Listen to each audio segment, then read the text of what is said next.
بسم اللہ الرحمن الرحیم۔ صرف 5 منٹ کا مدرسہ قرآن و حدیث کی روشنی میں 26 صفر المظفر۔ نمبر 1، اسلامی تاریخ۔ ملکہ سبا کو اسلام کی دعوت۔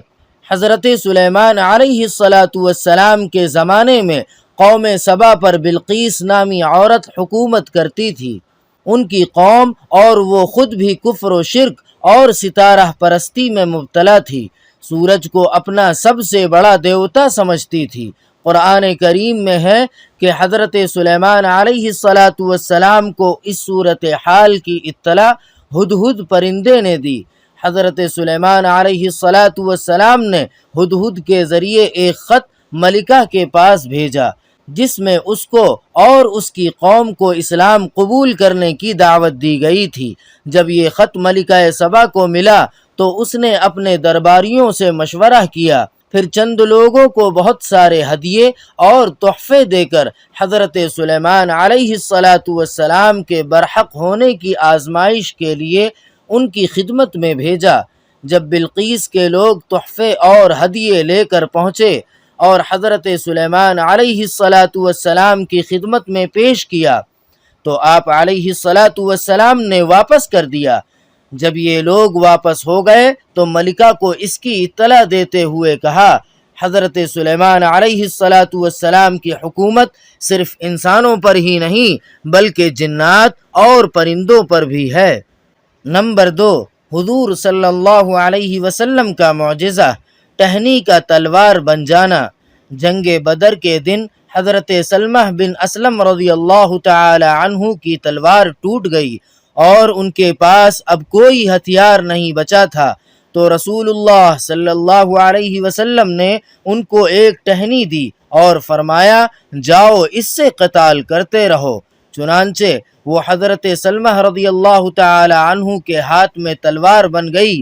جب آپ کی شہادت ہوئی تو اس وقت بھی وہ آپ کے پاس تھی۔ نمبر 3، ایک فرض کے بارے میں، اولاد کو نماز کا حکم دینا۔ رسول اللہ صلی اللہ علیہ وسلم نے فرمایا، تمہاری اولاد جب 7 برس کی ہو جائے تو نماز کی تاکید کرو، اور جب وہ 10 برس کے ہوں تو نماز چھوڑنے پر ان کو مارو۔ نمبر 4، ایک سنت کے بارے میں، ہجرت کے وقت کی دعا۔ جب مجبوری کی وجہ سے کسی جگہ منتقل ہونا پڑے تو یہ دعا پڑھے، کیونکہ رسول اللہ صلی اللہ علیہ وسلم نے ہجرت کے وقت یہی دعا پڑھی تھی، رب ادخلنی مدخل صدق واخرجنی مخرج صدق واجعل لی من لدنک سلطانا نصیرا۔ ترجمہ، اے میرے رب، مجھ کو خوبی کے ساتھ پہنچائیے اور مجھ کو خوبی کے ساتھ لے جائیے، اور مجھ کو اپنے پاس سے ایسا غلبہ دیجیے جس کے ساتھ نصرت ہو۔ نمبر 5، ایک اہم عمل کی فضیلت، لوگوں کو نفع پہنچانا۔ رسول اللہ صلی اللہ علیہ وسلم نے فرمایا، اللہ تعالی کے نزدیک تمام لوگوں میں سب سے زیادہ پیارا وہ شخص ہے جو لوگوں کو زیادہ نفع پہنچائے۔ نمبر 6، ایک گناہ کے بارے میں، کفر و نافرمانی کا وبال۔ قرآن پاک میں اللہ تعالی فرماتا ہے، اللہ ہی تو ایسا ہے جس نے تم کو زمین میں آباد کیا، لہذا جو شخص کفر کرے گا اس کے کفر کا وبال اسی پر ہوگا، اور کافروں کا کفر ان کے رب کے نزدیک ناراضگی ہی کو بڑھاتا ہے، اور کافروں کے لیے ان کا کفر صرف نقصان بڑھانے ہی کا سبب ہوتا ہے۔